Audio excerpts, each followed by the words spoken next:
Hello mga ka-G, hindi lang lugar ang pupuntahan kundi alaala ang babalikan. Hayaan nyo ibahagi ko sa inyo ang makasaysayang ancestral house. Pero bago yan, pagpasok ko pa lang sa loob ay sasalubungin ka na napakaganda mga habong gimbilya ni ito na talagang naalagaan ng may-ari. Alam niyo po ba ang tahanang ito ay talagang napakaluma at ancestral. Pagpasok mo pa lamang sa loob ay maramdaman mo agad yung pagiging luma niya. Sa bawat sulok po ng kanilang tahanan o ng ancestral house ay nakaukit ang kasaysayan ng isang pamilya. Mga lumang kwento, lumang gamit, lumang larawan, antigong gamit na sadyang iningatan at pinahalagahan sa paglipas ng panahon. Alam niyo ba na hindi lang ito isang bahay?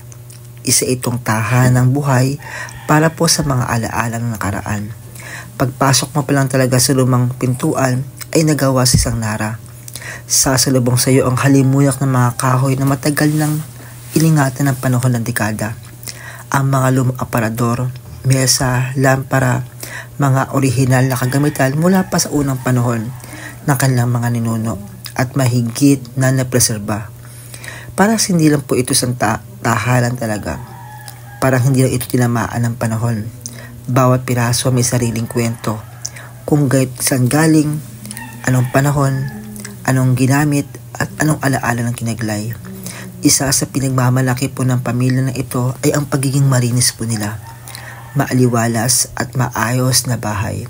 Sa pagiging luma po nila, o sa kabila ng pagiging luma, ito ay talagang inalagaan na parang isang hiyas. Regular na nililinis, inaayos, pinangangalagaan upang mapanatili po nila ang ganda at kinang.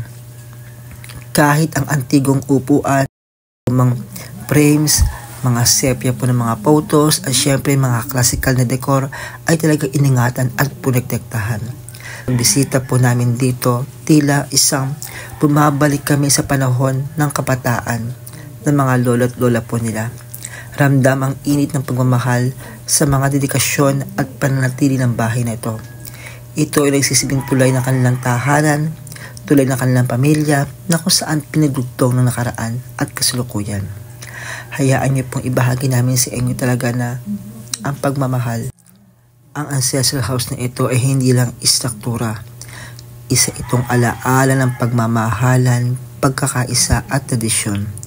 Isang patunay lang po talaga yan kapag ang tahanan po ay minahal at inalagaan, kaya nitong maging hiyas at ipamana hanggang sa henerasyon at sa susunod po ng mga henerasyon. So guys, thank you for watching. Sobrang napakaganda ng tahanan na ito. At maraming salamat po talaga sa may-aring ito na pinunlakan po kami na mapasok o mabisita po ang ancestral house po na ito. At kabuuan nga po ay sobrang nagandahan po talaga kami. At syempre na-appreciate po namin yung kabaitan po ng mga taong nakatira po dito. Yun lang guys, thank you for watching. Don't forget to follow po yung page ko para mag-update pa kayo sa mga susunod ko ng mga videos. Maraming salamat po.